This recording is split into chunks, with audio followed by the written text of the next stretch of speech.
नमस्कार दोस्तों, आपका स्वागत है मेरा इस चैनल में जिसका नाम है मनी लेंस। मनी लेंस में हम बातें करेंगे शेयर मार्केट से जुड़े हुए खबरों के बारे में। तो चलिए शुरू करते हैं। तो आज के इस वीडियो में हम देखेंगे कि इंडस टावर का जो बायबैक आया है और जो बोनस शेयर इशू होने वाला है उसके बारे में थोड़ी सी जानकारी प्राप्त करेंगे। लेकिन लेकिन उससे पहले हम बात करते हैं अपने निफ्टी 50 के बारे में कि निफ्टी 50 के आखिर क्या हाल है। निफ्टी जो है आज 290 अंक ऊपर चढ़ के 24,328 पे जाके बंद हुआ। हम ये बोल रहे थे कि एक एक पैटर्न बन रहा है कप एंड हैंडल का, और इसी के आसपास अभी देखिए यहाँ से हम बोले थे कि ये इसको ब्रेकआउट किया है तो फिर यहाँ पे आके रिटेस्ट कर रहा है।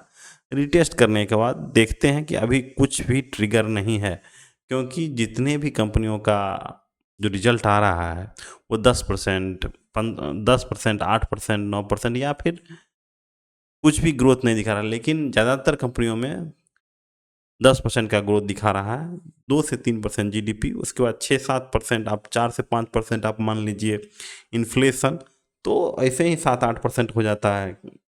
और थोड़ा बहुत 1 से 2%, पहले भी वीडियो में बताए थे 2% का वॉल्यूम ग्रोथ हो जाता है किसी कंपनी में, किसी में 2% का टॉप लाइन ग्रोथ होता है, बस यही है।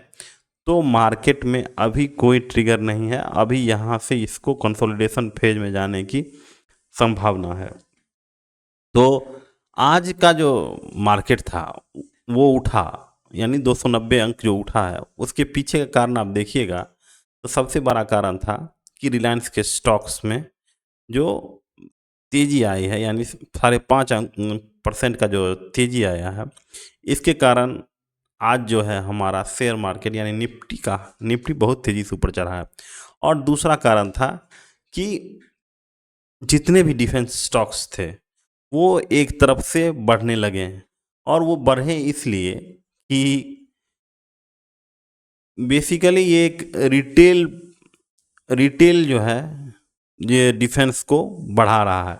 रिटेल निवेशक जो हमारे हैं वही उनको बढ़ा रहा है। क्यों? क्योंकि रिटेल निवेश को लगता है कि इंडिया जो है पाकिस्तान पे अटैक कर देगा, तो डिफेंस अच्छा होना चाहिए, डिफेंस के स्टॉक खरीदो, डिफेंस में स्पेंडिंग होगा। तो ये सोच के, यानी एक छोटा क्या बोलते हैं, शॉर्ट टर्म जो है गेन, शॉर्ट टर्म जो होता है, आप शेयर मार्केट में अगर शॉर्ट टर्म गेन करना चाहते हैं तो वो सेंटीमेंट पे चलता है कि शॉर्ट टर्म में है तो अभी युद्ध होगा तो चलो भाई डिफेंस के स्टॉक खरीदना शुरू कर देते हैं। तो एक्चुअली में रिटेल्स ने अभी जो 28 अगला तारीख को आएगा, 1 तारीख को पैसा जब क्रेडिट होना शुरू करेगा तो देखिएगा एक तरफ से डिफेंस स्टॉक्स भागना शुरू कर देंगे। क्यों? क्योंकि पैसा रिटेल निवेश के पास आएगा, और वो जो है वो ये देख रहे हैं, डेली यूट्यूब पे देख रहे हैं, सोशल मीडिया पे देख रहे हैं कि इंडिया ये अटैक कर रहा है, वो अटैक कर रहा है। अब लगता है कि ऐसे हिंदुस्तान एरोनॉटिक्स कल ही जहाज बना के सीधा पाकिस्तान पे गिरा देगा। तो देखिए आप, तो हिंदुस्तान एरोनॉटिक्स देखिए, और यहाँ पे देखिए गार्डन डीसी बिल्डर्स, ये सब नेवी के जहाज बनाते हैं। और यहाँ पे त्रिवेणी टरबाइन्स, ये सब जो है अच्छी कंपनियां हैं। जैसे कोचिन शिपयार्ड, ये नेवी के लिए काम करते हैं। हिंदुस्तान एरोनॉटिक्स आप देखिए एयरफोर्स के लिए विमान बनाते हैं। तो एक्चुअली में एक सेंटीमेंट बन गया है कि डिफेंस स्टॉक्स को अब इंडिया और पाकिस्तान में लड़ाई होगा तो डिफेंस के स्टॉक को बढ़ना है। तो एक एक समझिए एक पैटर्न है, लेकिन ये कुछ होने वाला नहीं है। कब होगा अटैक, नहीं होगा अटैक, कोई कहने वाला नहीं है। लेकिन एक सेंटीमेंट बना हुआ है कि हमारा डिफेंस का स्टॉक बढ़ रहा है।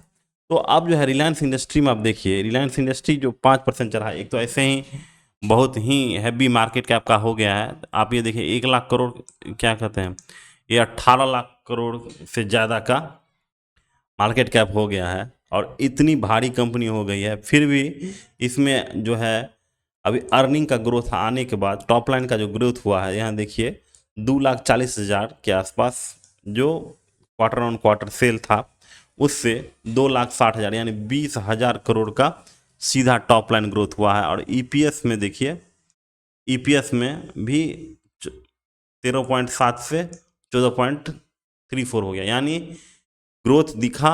इसके कारण आज जो है रिलायंस का शेयर 30 बढ़ा, और रिलायंस का जैसे ही रिलायंस जैसे ही बढ़ेगा वैसे हमारा निफ्टी 50 भी बढ़ेगा, क्योंकि निफ्टी 50 का एक अच्छा साइज मतलब कि रिलायंस रखता है।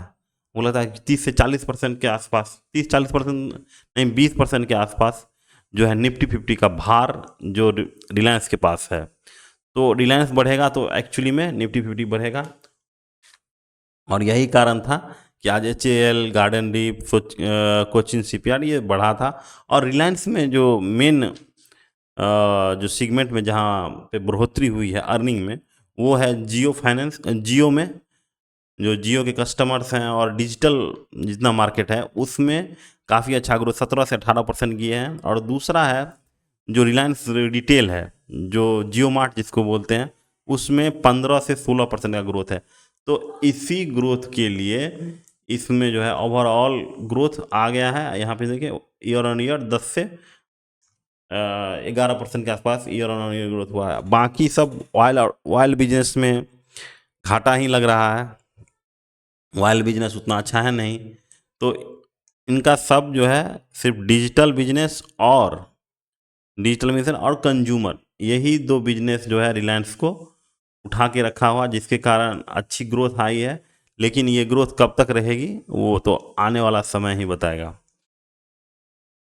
और अगली खबर आई है वाटर इंफ्रा से। वाटर इंफ्रा के रिलेटेड जितने भी स्टॉक हो गए, जैसे वाटेक वावा हो गए, या फिर जितने भी जितने भी B2G गवर्नर तीरथ गोपीनाथ, जो वाटर इंफ्रा से रिलेटेड हैं, और इसको गवर्नमेंट ने बोल दिया है कि हम जो है 26%,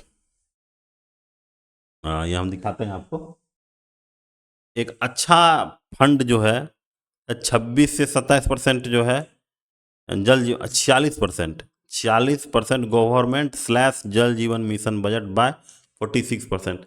यानी जितना भी आपके अगर पास अगर गवर्नमेंट B2G यानी बिजनेस टू गवर्नमेंट, जितना गवर्नमेंट से जितना बिजनेस होने वाला है उसमें 46% का कमी होगा। तो जैसे वैसी कंपनियां जो वाटेक वावा हो गए, जो सिर्फ वाटर इंफ्रा पे काम करते, जो काफ़ी अच्छा इतना दिन से कर रहे थे, लेकिन अब क्या हो जाएगा कि उसके बजट पे 46% की कटौती हो जाने के बाद आप देखिए वाटर इंफ्रा के रिलेटेड जितने भी कंपनियां हैं वो एक तरफ से गिरना शुरू हो गई। जैसे EMS हो गई, EMS भी आज देखिए धराशाही है। EMS वाटर इंफ्रा की कंपनियां हैं, वाटर इंफ्रा की जितनी भी कंपनियां हैं वो लगातार नीचे की तरफ जा रही है, और उसको संभालने की ज़रूरत है। तो अभी फ़िलहाल वाटर इंफ्रा की कंपनियों में कुछ भी तेज़ी नहीं देखी जा सकती है। अगर आपके पोर्टफोलियो में अगर वाटर इंफ्रा से रिलेटेड कंपनियां हैं तो एक बार उसे ज़रूर एक्सपर्ट से ज़रूर सोच विचार के उस पर रखिएगा। जैसे EMS का देखिए, यहाँ पे थोड़ा सा मेरा इंटरनेट स्लो है। EMS देखिए आज जो है 3% गिरा है। तो ये सब कंपनियां जो है जब तक गवर्नमेंट से फंडिंग आ रही है तब तक ये चलेगी। जैसे ही गवर्नमेंट से फंडिंग बंद हो जाती है इस टाइप की कंपनियों में ग्रोथ स्लो होता है, क्योंकि ये ऑर्डर बुक की कंपनियां हैं।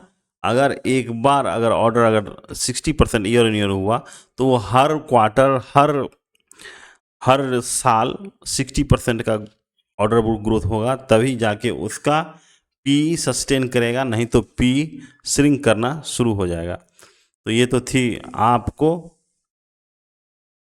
आपकी खबर। और अगला खबर है कि चाइना से इंडिया ने बोल दिया है कि आप जो है लो कॉस्ट जो कंप्रेसर है इंडिया में, अभी सुन रहे हैं, अभी जब देखे होंगे कि गर्मी बहुत तेज़ी से पड़ रही है, और लो कॉस्ट कंप्रेसर की इंडिया में बहुत ज़्यादा डिमांड है। और हमारा जो होम कस्टमर है, हमारा जो होम मैन्युफैक्चरर है, वो इस चीज़ को मैनेज नहीं कर पा रहा था। इसीलिए इंडियन गवर्नमेंट ने एक प्लान बनाया है जिसके तहत बिना BIS, यानी जैसे हम लोग कोई भी प्रोडक्ट बनाते हैं उसमें ISI का मार्क मार्का करते हैं कि जो स्टैंडर्ड होता है। तो अमेरिका से खरीदने के बाद भी, अमेरिका का चाइना से खरीदने के बाद भी इंडियन गवर्नमेंट ऐसा बोला है कि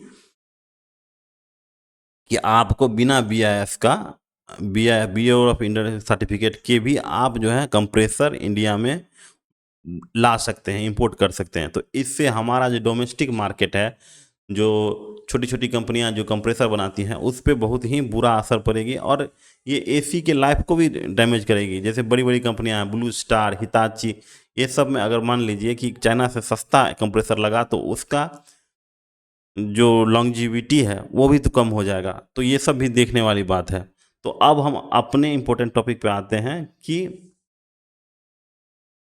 इंडस टावर की तरफ से जो बायबैक और डिविडेंड का जो ऐलान किया है, इसका कब क्या होने वाला है। यहाँ पे देखिए, inform you that board of director में जो 20 तारीख को ये लोग मिलने वाले हैं, इंडस टावर के बोर्ड ऑफ डायरेक्टर मिलने वाले हैं, और जहाँ पे ये चर्चा होगी कि शेयर बायबैक करें, बोनस शेयर दें या डिविडेंड दें। तो जितने भी रिटेल निवेशकों को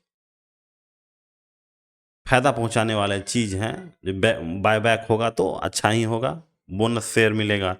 बोनस शेयर से ज़्यादा कुछ फर्क प्रभाव नहीं पड़ता, ना उसके रेशियोज पे, उस कंपनी के रेशियो पे, ना ही उस कंपनी के हेल्थ पे कोई असर नहीं पड़ता है।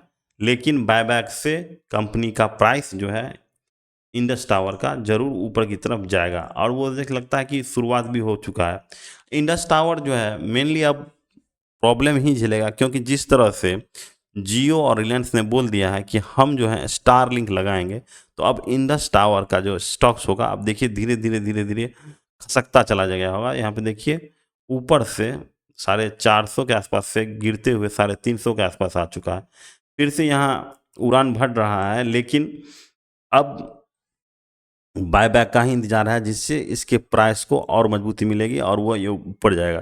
क्योंकि देखिए क्या हो जाता है कि बायबैक से क्या होता है, नंबर ऑफ शेयर क्या कम हो जाता है, क्योंकि मार्केट में जितना भी शेयर है उसको कंपनी क्या कर रहा है कि खरीद रहा है। तो शेयर खरीदने से क्या हो जाएगा कि शेयर मार्केट में कम हो जाएगा, जिससे कि कंपनी के प्राइस को ऊपर ले जाना या फिर ऊपर ले जाने में, उसके प्राइस को ऊपर ले जाने में बहुत ही मदद मिलती है। तो बायबैक का ये फ़ायदा होता है। और दूसरा है डिविडेंड तो मिलेगा, तो अच्छा ही है कि डिविडेंड मिलेगा। लेकिन एक बात जान लिए, जितना रुपये का डिविडेंड मिलता है उतना रुपया इसके करंट प्राइस से घटना शुरू हो जाता है। तो ये तो थी आज की शेयर मार्केट की खबरें। अगर हमारा ये वीडियो अच्छा लगा तो चैनल को लाइक कर दीजिएगा, शेयर कीजिएगा और सब्सक्राइब कर दीजिएगा।